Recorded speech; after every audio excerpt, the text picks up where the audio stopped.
త్రియేక దేవుని పరిశుద్ధ నామానికే సమస్త మహిమ ఘనత ప్రభావాలను ఆరోపిస్తూ ఉన్నాను. దేవుని స్తుతిస్తూ ఉన్నాను. దేవుడు మనకు అనుగ్రహించినటువంటి మరి యొక్క దినం దేవుని గణపరుస్తున్నాను. పరిశుద్ధ ఆదివారం అందు మరలా ప్రవేశపెట్టినందుకు, దేవుని ఆలయాలలో ప్రవేశించి సహవాసంగా కూడి ఆయనను ఆరాధించు గొప్ప భాగ్యమును మరలా మనకు దయచేసినందుకు దేవుని కనపరుస్తున్నాను. ఈరోజు ప్రత్యేకంగా దేవుని యొక్క లేఖన భాగం నుండి, పరిశుద్ధ గ్రంథం నుండి ప్రకటన గ్రంథం 22వ అధ్యాయం 3వ వచనం మీద దేవుడు మనతో మాట్లాడాలనుకుంటున్న విషయాలను వినడానికి ప్రయత్నం చేద్దాం. ప్రకటన గ్రంథం 22వ అధ్యాయం 3వ వచనం.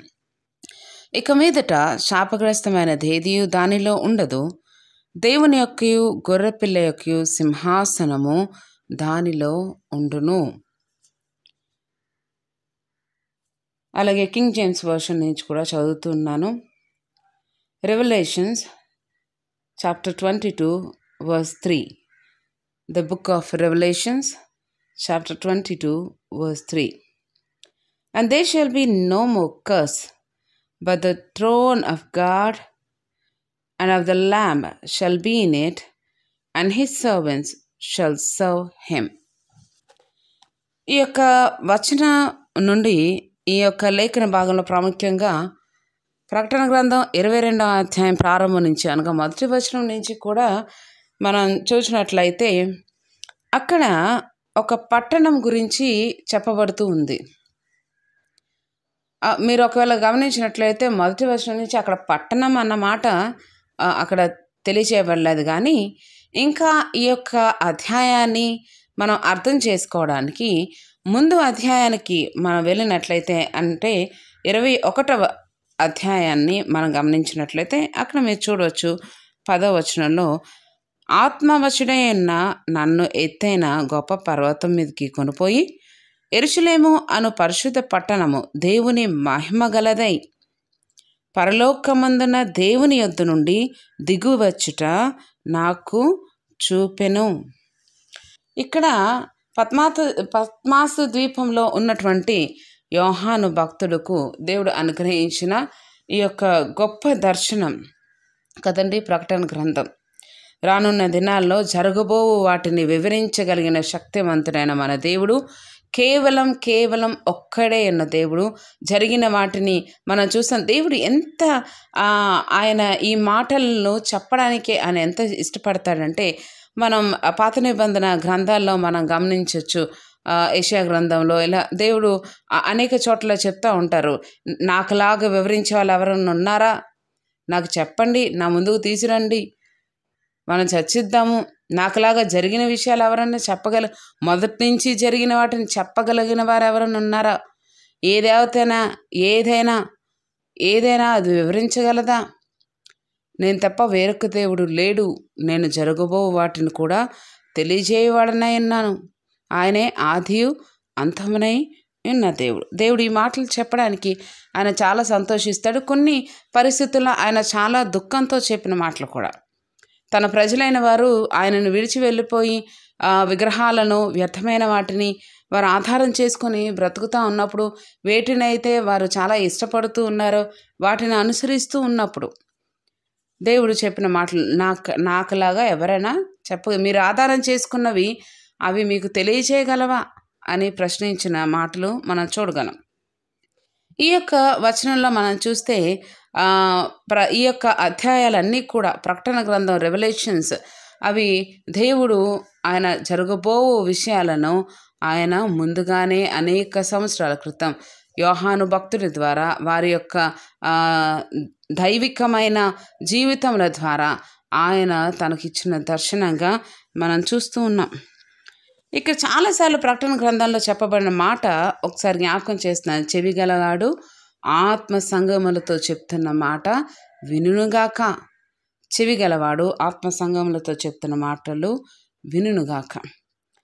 ఈ యొక్క మాటల్లో మనం చూసిన 21వ అధ్యాయం 10వ వచనంలో మనం చూడొచ్చు. నేను ఇప్పుడు చదివి వినిపించినట్లు, అది అక్కడ ఒక ఆత్మవశుడై ఉన్న నన్ను ఎత్తుకొని ఒక గొప్ప పర్వతం మీదకి తీసుకొని పోయాడు. అని చెప్తూ ఉన్నాడు యోహాను భక్తుడు. యెరూషలేము అను పరిశుద్ధ పట్టణము దేవుని మహిమగలదై పరలోకమందున్న దేవుని యొద్ద నుండి దిగువచ్చుట నాకు కనిపించెను.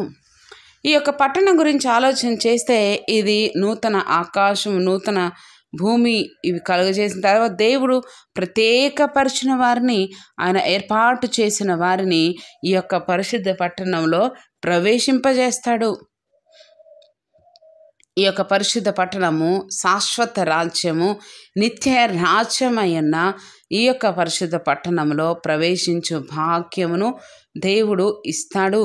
ఈ పరిశుద్ధ పట్టణంను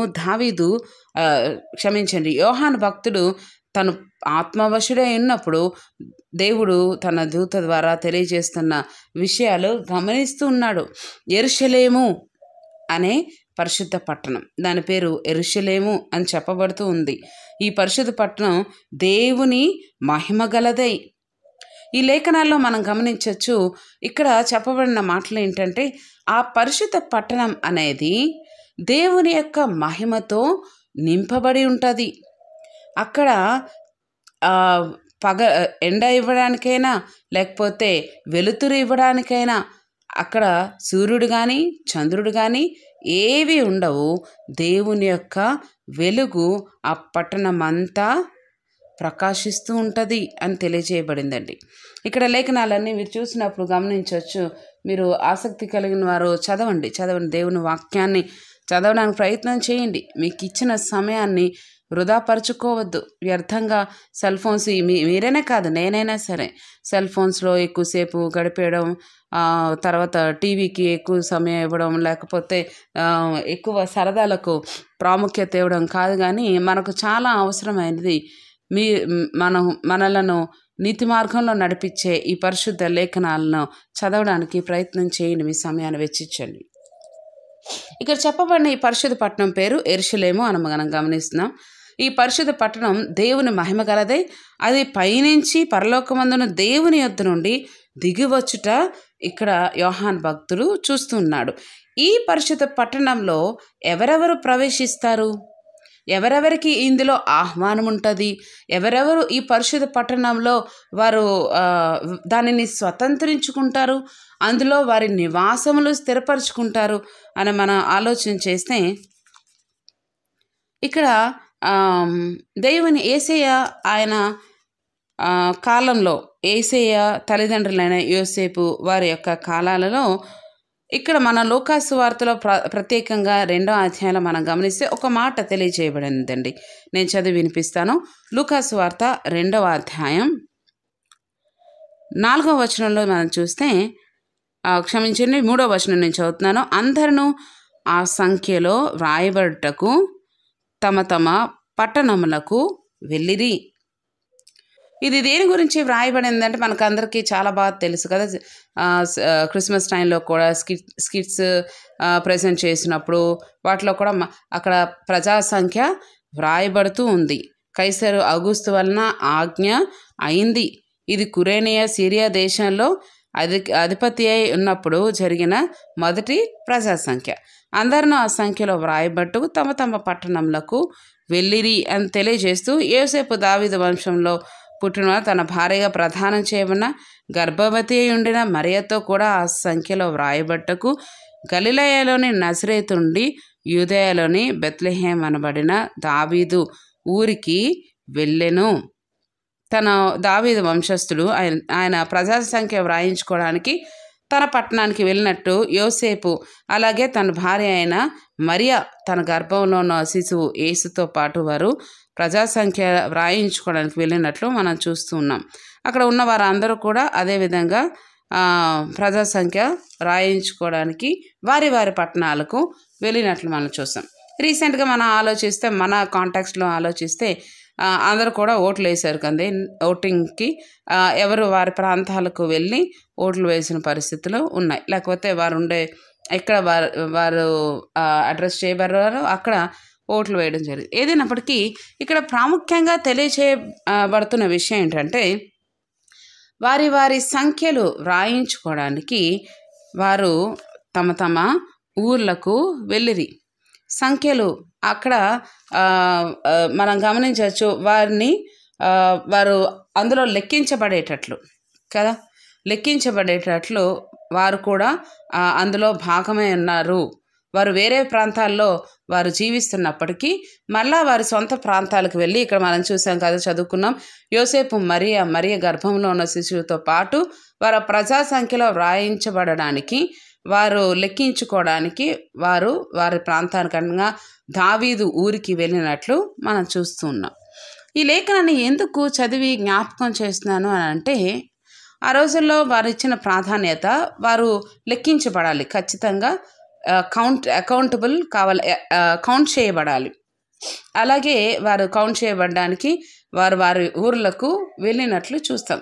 గర్భంతో ఉన్న మరియను కూడా అది కష్టమైనా సరే వెరీ ఇంపార్టెంట్ కదా, వారు లెక్కించబడాలి. వారి యొక్క వంశాలలో, వారి యొక్క ఊర్లలో, వారి యొక్క మెంబర్షిప్, లేకపోతే వారు లెక్కించబడాలి. సో వాళ్ళు వెళ్ళినట్లు మనం చూస్తూ ఉన్నాం. ఈ యొక్క ప్రకటన గ్రంథం 21, 22 అధ్యాయాలలో మనం చూస్తే, ప్రాముఖ్యంగా ఈరోజు మనం నేర్చుకుంటున్న 22వ అధ్యాయం, పరిశుద్ధాత్మ దేవుడు మనకు తెలియజేసిన విషయాలను ఆలోచన చేస్తే, ఇక్కడ పరిశుద్ధ పట్టణము గురించి వివరించబడుతుంది. ఆ పరిశుద్ధ పట్టణమునకు యెరూషలేము అని పేరు పెట్టబడింది. ఆ యెరూషలేము అనే పరిశుద్ధ పట్టణం దేవుని యొక్క మహిమతో నింపబడి పరలోకం నుండి దిగువచ్చుట యోహాను భక్తుడు ఆత్మవశుడై చూస్తూ ఉన్నాడు. ఎవరు ఆ పట్టణంలో ప్రవేశిస్తారు? లేఖనాలు చెప్పబడుతూ ఉన్నాయి కదా, ఏర్పరచబడిన వారు కూడా త్రొట్టిల్లే అవకాశాలు ఉన్నాయి. ఈ రోజుల్లో చాలామంది మనం అనుకోవచ్చు, ఐఎమ్ ఎ క్రిస్టియన్, నేను క్రిస్టియన్ని కదా, నేను బాప్తిస్మం పొందాను కదా, నేను ఈ పనులు చేశాను కదా, ఆ పనులు చేశాను కదా దేవుని నామంలో అని అంటే, యేసయ్య దాన్ని యాక్సెప్ట్ చేయనని చెప్పాడు కదండి. వెరీ క్లియర్లీ, చాలా క్లియర్గా యేసయ్య చెప్పారు ఆ మాటలు కదా. నేను ఇన్ని పనులు చేశాను కదా ప్రభా, అన్ని పనులు చేశాను, అంత గొప్ప కార్యాలు చేశాను కదా నీ కోసం, నీ పేరున నేను ఇంతమందికి సాయం చేశాను, నువ్వెవరో నేను ఎరుగను అనే మాట మనం చూస్తాం. ఇక్కడ పరిశుద్ధాత్మ దేవుడు మనకు జ్ఞాపకం చేస్తూ ఉన్నాడు, ఈ పరిశుద్ధ పట్టణంలో, దేవుని మహిమతో నింపబడినటువంటి ఈ పరిశుద్ధ పట్టణంలో మనము ప్రవేశించవలనని దేవుడు ఆశపడుతూ ఉన్నాడు. అందులో మీ సంఖ్యను మీరు రాయించుకోవడానికి, మిమ్మల్ని మీరు ఆ సంఖ్యలో లెక్కించుకోవడానికి, ఆ పరిశుద్ధ పట్టణంలో నివసించు వారి సంఖ్యలో మీ యొక్క సంఖ్య కూడా ఉండునట్లు, మీరు అందులో ప్రవేశించినట్లు మీ జీవితంలో ఉండాలి. మీరు దాన్ని స్వతంత్రించుకోవాలి, మీరు అందులో ప్రవేశించాలి, దాని యందు ఆసక్తి కలగాలి. ఎందుకంటే ఇక్కడ మనం చదువుకున్నాం కదా, యోసేపు మరియను తీసుకొని అదెంత కష్టమైనా కూడా వెళ్ళాడు, వాళ్ళ ఊరు వెళ్ళారు. ఈ రోజులో ఉన్నట్టు ట్రాన్స్పోర్ట్స్ కాదు కదండి, ఏసీ ఆన్ చేసుకొని కార్ అంతా హ్యాపీగా ఎంత దూరమైనా ప్రయాణం చేసేటట్టు కాదు. ఆ రోజుల్లో ప్రయాణాలు చాలా కష్టం, పైగా గర్భవతిగా ఉన్న మరియను తీసుకొని వెళ్ళడం ఇంకా కష్టం, కానీ వెళ్ళారు. ఎందుకు? ఇట్స్ వెరీ ఇంపార్టెంట్, చాలా ముఖ్యం. సంఖ్యలో లెక్కించబడాలి. ఇక్కడ పరిశుద్ధ పట్టణంలో నిర్ణయించబడిన సంఖ్యలు దేవుడు నిర్ణయించాడు. ఒకవేళ యేసయ్య చెప్పాడు కదా ఒక మాట, అక్కడ నివాసములు సరిపోకపోతే నేను ఇంకా సిద్ధం చేస్తానన్నాడు ఆయన. ఎవరు నశించుట ఆయనకిష్టం లేదు, ఎవ్వరూ నశించుట ఆయనకిష్టం లేదండి. ఎవరో నీకోసం నా కోసం మాత్రమే దేవుడు రాలే, లేకపోతే ఈరోజు క్రిస్టియన్స్ అని పిలువబడుతున్న వారి కోసం మాత్రమే యేసయ్య రాలేదు. ప్రతి ఒక్కరు ఈరోజు నీ బాధ్యత ఏమై ఉంది అసలు? మనం వాక్యం చదివి మనల్ని మనం సరిచేసుకోవడానికే ఈరోజు ఇంకా సరిపోతూ ఉందా? నీ రక్షణ అనుభవం అంతా ఇంకా నిన్ను నువ్వు మలుచుకోవడానికే సరిపోతూ ఉందా? నిన్ను నువ్వు క్రమపరచుకోవడానికే సరిపోతుందా? ఇతరులను దేవునిలో నడిపించడానికి ఉపయోగపడుతూ ఉందా? ఏ రోజైనా ఆలోచన చేశారా? మన పాప జీవితం మళ్ళా దేవునిలో తొలగిపోతూ మళ్ళా వస్తూ మళ్ళా వెనక్కి మళ్ళా వస్తూ ఈ ఆట ఎంతకాలం ఆడతారు? ఈ ఆట ఎంతకాలం ఆడతారు? ఎన్నిసార్లు ఓడిపోతారు? దేవుని ఎన్నిసార్లు ఓడింపచేస్తారు సాతాను ఎదుట? సామెతలో ఉన్న మాట నాకు చాలా ఇష్టం, చాలాసార్లు చెప్తూ ఉంటా. నేను ప్రసంగం చేసిన జ్ఞాపకం చేస్తూ ఉన్నాను. నన్ను నిందించు వారి ఎదుట నేను ధైర్యంగా మాట్లాడునట్లు జ్ఞానమును సంపాదించుకో. నన్ను నిందించు వారి ఎదుట నేను ధైర్యంగా మాట్లాడునట్లు. ఈ విషయాల్లో చాలాసార్లు జ్ఞాపకం చేసి యోబు జీవితం మనకి ఉన్న మంచి ఉదాహరణ, చక్కని ఉదాహరణ, ద బెస్ట్ ఎగ్జాంపుల్. సాతాను ప్రశ్నించినప్పుడు దేవుడికి ధైర్యంగా చెప్పుకున్నాడు యోబు గురించి. అది యోబు కదండి, మనం ఎలాగా, అమ్మో మనకెలా కుదురుతుంది? మరి ఎందుకు రాయబడ్డాయి ఈ జీవితాలన్నీ మనకు? ఎందుకు వివరించబడ్డాయి ఇవన్నీ? అంటే యోబులా మనం జీవించలేమా? యోబులాగా మనం ప్రవర్తించలేమా? యోబులాగా దేవునికి ప్రాధాన్యత ఇవ్వలేమా? ఏదైనా సరే దేవుడే ఇచ్చాడని చెప్పలేమా? ఎన్ని శ్రమలు వచ్చినా, ఎన్ని కష్టాలు వచ్చి ఇంకా పూర్తిగా అంతా నశించిపోయినా ఇంకెందుకు నువ్వు చచ్చిపో అంట తన భార్య కదా, మనకు అందరికి తెలుసు. అవి చదువుకొని విడిచిపెట్టడానికి కాదండి. పరిశుద్ధాత్మ దేవుడు మనకు దయచేసిన ఈ లేఖనాలు, వారి యొక్క జీవితాలు, భక్తుల యొక్క జీవితాలు, వారు సాక్ష్యాలు పొందారు. వారి సాక్ష్యం దేవుని ఎదుట ఉంది. ఈరోజు నీ సాక్ష్యం, నా సాక్ష్యం ఎవరి ఎదుట ఉంది? మన చుట్టూ ఉన్న వాళ్ళు ఎవరిని చూడగలుగుతున్నారు మనలో? వీళ్ళ అండి క్రైస్తవులు. ఈరోజు ఎంతమంది క్రైస్తవుల వలన క్రైస్తవులు అని పిలువబడుతూ, క్రైస్తవులు అని చెప్పుకుంటూ లోకానుసారంగా, లోకుల కంటే ఘోరంగా ప్రవర్తిస్తున్న ప్రవర్తనతో కూడిన క్రైస్తవుల వలన దేవుని నామం ఎన్నిసార్లు దూషించబడుతుంది అన్యజనుల ఎదుట. ఏ రోజైనా ఆలోచన చేశారా? ఎలాంటి సాక్ష్యం పొందారు ప్రియ బిడ్డలారా, దేవుని బిడ్డలారా? ఒకసారి ఆలోచన చేద్దామా? మీ ఒక్కరికే కాదు, ఈ మాటలు నాకు కూడా. ఎలాంటి సాక్ష్యం కలిగి ఉన్నాం? దేవుడు సంతోషించే సాక్ష్యమా? హెబ్రీ పత్రికలో చెప్పబడిన సాక్ష్యం మనం చూసాం కదా. భక్తుల యొక్క జీవితాలన్నీ వివరిస్తూ వారు దేవుని ఎదుట సాక్ష్యం పొందిరి. ఎవరి ఎదుట? దేవుని ఎదుట సాక్ష్యం మీరు సంపాదించుకోగలుగుతున్నారా? ఆ సాక్ష్యాన్ని బట్టి ఈ పరిశుద్ధ పట్టణంలో మీరు ప్రవేశించగలిగే స్థితిని మీరు కోల్పోతూ ఉన్నారా? గమనించారా? ఏ రోజైనా ఆలోచించారా? లేదండి, ఇక్కడ మా పిల్లల్ని మేము వారి కోసం ఆలోచించాలి, వారి చదువులు చాలా కష్టమైపోతున్నాయి. ఈ రోజుల్లో పిల్లలకి దేవుని వాక్యం నేర్పేది లేదు, దేవుని ప్రార్థనలో వారిని నడిపించేది లేదు. అమ్మ వద్దండి, వాళ్ళు చదువుకోవాలి. ఈరోజు క్రైస్తవ కుటుంబాలు ఎటు వెళ్తున్నాయి? క్రైస్తవ కుటుంబాలు ఏమైపోతున్నాయి? అసలు ప్రార్థనలకు మీ పిల్లల్ని తీసుకెళ్లే స్థితి ఉందా? లేదండి, ట్యూషన్కి వెళ్ళాలి, చదువుకోవాలి.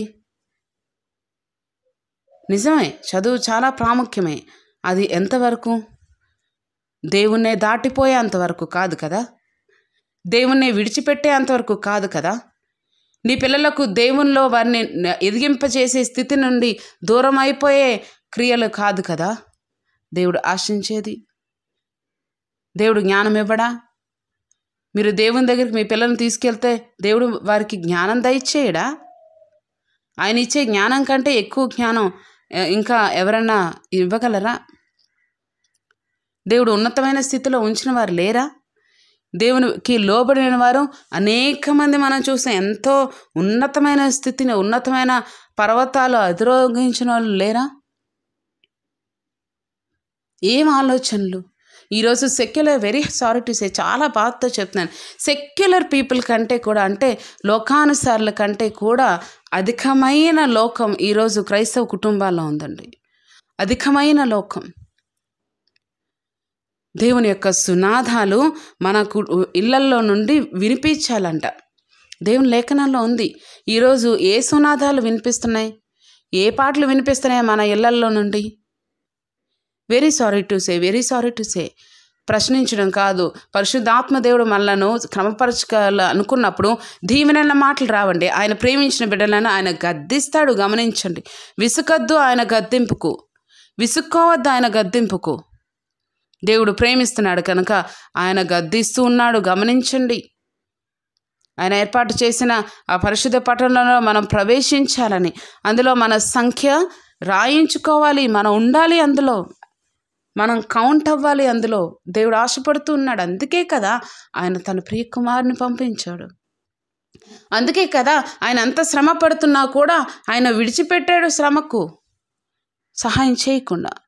ఎంత శ్రమ, ఎంత శ్రమ! క్రీస్తుని పోలి నడుచుకునే జీవితాలు ఉన్నాయా ఈరోజు మనలో? పౌలు భక్తుడు చాలా ధైర్యంగా చెప్తూ ఉన్నాడు కదా, నేను క్రీస్తుని పోలి నడుచుకున్నట్లు మీరు నన్ను పోలి నడుచుకోండి. అది కొంతమంది కామెంట్ చేస్తా, చాలామంది దాన్ని వ్యతిరేకించేవారు ఉన్నారు. థియలాజికల్ స్టడీస్లో కూడా మాకు ఆ టాపిక్ ఉంటుంది. దాన్ని చాలా వివరంగా దాన్ని ఎగ్జామిన్ చేసి లేకపోతే దాన్ని వివరిస్తారు. పౌలు ఎలా చెప్పగలిగాడు ఆ మాట? నేను క్రీస్తుని పోలి నడుచుకున్నట్లు మీరు నన్ను పోలి నడుచుకోండి. క్రీస్తు జీవితం మనకు తెలియజేయబడింది. అలాగే పౌలు తన జీవితంను, తన యొక్క ప్రవర్తన అంతటినీ కూడా తన పత్రికలలో వివరిస్తూ వచ్చాడు. కాబట్టి నేను క్రీస్తుని ఏ విధంగా అయితే ఆయనని ఏ విధంగా అయితే ఆయనను వెంబడించానో, ఆయన పోలి నడుచుకున్నానో మీరు నన్ను పోలి నడుచుకోండి. ఎందుకు చెప్పాడు అని అంటే, ఇకను క్రీస్తు నేను కాను, జీవించున్నది క్రీస్తే. కాబట్టి తనలో జీవించుచున్నది క్రీస్తు గనక తనను మీరు వెంబడించండి, నన్ను వెంబడించండి. బికాస్ నాలో ఉన్నది నేను కాదు, పౌలనే నేను కాదు, కానీ నాలో ఉన్న క్రీస్తును వెంబడించండి. మనిషిగా ఉండే పౌలను నన్ను కాదు, కానీ నాలో ఉన్న క్రీస్తును, నాలో నింపబడిన క్రీస్తును, ఆ నింపబడిన క్రీస్తు ద్వారా నేను నా ప్రవర్తనను, నా యొక్క స్వభావమును, నా ఆలోచనలను, నా యొక్క స్థితిగతులు, నా యొక్క విధానమును, జీవితమును మీరు వెంబడించండి అనే ధైర్యంగా చెప్పగలిగాడు. Because he is not Paul. ఇకను జీవించువాడను నేను కాను, క్రీస్తే నా యందు జీవించును. ఈరోజు ఎంతమంది క్రీస్తుని పోలి నడుచుకుంటున్నారండి? ఎంతమంది క్రైస్తవులు క్రీస్తుని పోలి నడుచుకుంటున్నారు? క్రైస్తవులు అని పిలువబడుట చాలా సులభంగా ఉందనేమో మీకు, మనకు చాలా ఈజీగా మనం పిలువబడుతూ ఉన్నామేమో. కానీ దేవుడు ఆయన సంతోషించు విధానంలో మనం జీవించట్లేదు. గమనించండి. క్రైస్తవులము, క్రీస్తు పేరు పెట్టబడిన వారం, క్రీస్తులో విడుదల పొందిన వారం, క్రీస్తులో మరణం నుంచి విడుదల పొందిన వారం, క్రీస్తులో మన శాపాల నుంచి విడుదల పొందిన వారం, క్రీస్తులో మన పాపముల నుంచి విడుదల పొందిన వారమైన మనము ఎంత కృతజ్ఞత కలిగి ఉండాలి కదా. ఎక్కడ ఉంది కృతజ్ఞత? టేక్ ఇట్ గ్రాంటెడ్ అని చాలా ఈజీగా తీసుకుంటాం కదా. ఎప్పుడైనా రక్షణ, ఈ విడుదల గురించి ఆలోచన చేశారా? ప్రతిదినము ఆలోచించవలసిన వారమే అన్నాం మనం. క్రీస్తు మన కొరకు చేసిన క్రియలను జ్ఞాపకం చేసుకోవలసిన వారమే అన్నాం. మన సిలువను ఎత్తుకొని ఆయన వెంబడించవలసిన వారమే అన్నాము. ఆయన శిష్యులుగా ఉండవలసిన వారమే అన్నాము. ఎంతమంది ఆయన స్నేహితులుగా, ఆయన శిష్యులుగా ఉండడానికి ఇష్టపడుతూ ఉన్నారు ఈరోజు? మాకు చాలా కష్టమండి, చాలా బాధ్యతలు. క్రైస్తవులారా, క్రైస్తవులని పిలువబడుతున్న వారలారా, మీరు క్రీస్తు శిష్యులుగా ఉన్నారా? నిజంగా క్రీస్తు సంఘములో లెక్కించబడగలిగిన వారుగా ఉన్నారా? ఆరాధనలకు అటెండ్ అవ్వడం ముఖ్యం కాదు, దేవుని కలిగి జీవించగలుగుతూ ఉన్నారా? క్రీస్తుని పోలి నడుచుకుంటూ ఉన్నారా? ఆయన చెప్పినట్లు నివాసం తక్కువైతే ఇంకా సిద్ధపరుస్తానన్నాడు. ఒకవేళ ఇప్పటికీ మీరు అందులో స్థానాన్ని సంపాదించుకోలేని స్థితిలో ఉంటే గమనించండి, అందులో లెక్క రాయించుకోవడానికి ప్రయత్నం చేయండి. ఆ పరిశుద్ధ పట్టణంలో మహిమగల ఆ యొక్క పరిశుద్ధ పట్టణం, దేవుని మహిమతో నింపబడిన పరిశుద్ధ పట్టణం. ఇక్కడ చదువుకున్న లేఖనం ఈరోజు ప్రత్యేక ఇక మీదట శాపగ్రస్తమైనది ఏదీ దానిలో ఉండదు. దేవుని యొక్క గొర్రెపిల్ల యొక్క సింహాసనము దానిలో ఉండును. దేవుని యొక్క సింహాసనం అందులో ఉంటుంది. అలాగే గొర్రెపిల్ల యొక్క క్రీస్తు సింహాసనం అందులో ఉంటుంది. ఆ పరిశుద్ధ పట్టణంలో ఆయన వెలుగై ఉంటుంది. చివరిగా ఒక మాట దీనికి సంబంధించి ప్రకటన గ్రంథం 22వ అధ్యాయం 21వ అధ్యాయాల్లో చెప్పిన పరిశుద్ధ పట్టణము గురించి వివరించబడిన యెషయా ప్రవచనాలను జ్ఞాపకం చేసి ముగిస్తాను. యెషయా గ్రంథం 60వ అధ్యాయం 17వ వచనం బి భాగం నుంచి చదువుతున్నాను. గమనించండి. సమాధానమును నీకు అధికారులుగాను, నీతిని నీకు విచారణకర్తలుగాను నియమించుచున్నాను. ఇకను నీ దేశమున బలాత్కారం అన్న మాట వినబడదు. నీ సరిహద్దులలో పాడు అన్నమాట గాని, నాశనము అన్నమాట గాని వినబడదు. రక్షణే నీకు ప్రాకారములనియు, ప్రఖ్యాతియే నీ గుమ్మములనియు నీవు చెప్పుకుందువు. ఇక మీదట పగలు సూర్యుని ప్రకాశము నీకు వెలుగుగా ఉండదు. నీకు వెలుగిచ్చుటకై చంద్రుడు ఇకను ప్రకాశింపడు. యెహోవాయే నీకు నిత్యమైన వెలుగవును. నీ దేవుడు నీకు భూషణముగా ఉండును. నీ సూర్యుడికను అస్తమింపడు, నీ చంద్రుడు క్షీణింపడు. యెహోవాయే నీకు నిత్యమైన వెలుగుగా ఉండును. నీ దుఃఖ దినములు సమాప్తములగును. నీ జనులందరూ నీతిమంతులయ్యుందురు. నేను మహిమపరచుకొనున్నట్లు వారు నేను నాటిన కొమ్మగాను, నేను చేసిన పనిగాను ఉండి దేశమును శాశ్వతముగా స్వతంత్రించుకొందురు. వారిలో ఒంటరి అయినవాడు 1000 మంది అగును. ఎనిక లేనివాడు బలమైన జనమగును.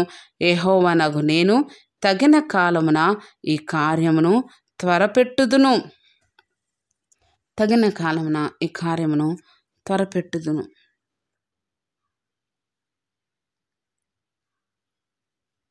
దేవుడు ఆయన యొక్క సిద్ధపాటు ఆయన సిద్ధపరిచి ఉన్నాడు సమస్తం మన కోసం. ఆయనే వెలుగుగా ఉండడానికి, ఆయనే సమస్తమై ఉండడానికి, ఆయనే సమస్తము దయచేసి అక్కడ ఇంకా దీవెన తప్ప వేరేది ఉండదండి. ఇక్కడ చెప్తున్న శాపం ఏమి ఉండదు. ఏది నేను ఇంకా ఇబ్బంది పెట్టేది ఉండదు. అంత గొప్ప ఆశీర్వాదకరమైన పట్టణంలో మీ ప్రజా సంఖ్య రాయించుకుంటారా? ఆ ఆశీర్వాదమైన పట్టణంలో ప్రవేశించి, అదే కదా మన రాజ్యం, అదే కదా మన యొక్క నిత్యరాజ్యం. అందులోనే కదా మనం ప్రవేశించడానికి మనం రక్షణలోనికి వచ్చాం, క్రైస్తవులంగా పిలువబడుతున్నాం. ఆయన పరిశుద్ధ నామమును మనం ఉచ్చరిస్తూ ఉన్నాం. ఆయన ద్వారా సమస్త మేలులు పొందుకుంటున్నాం. సమస్త దీవెనలు సంపాదించుకోవడానికి ప్రయత్నం చేస్తూ ఉన్నాం. ఆయన సమస్తం మనకు దయచేస్తూ ఉన్నాడు కదా. ప్రజా సంఖ్య రాయబడడానికి సమయం ఆసన్నమవుతూ ఉంది. మీ సంఖ్య అందులో రాయించుకోవడానికి యెరూషలేము అనే పరిశుద్ధ పట్టణంలో మీ సంఖ్య రాయించడానికి సిద్ధపడండి, సిద్ధపడండి, సిద్ధపడండి. దేవుడు మిమ్మలను దీవించునుగాక. ఆమేన్.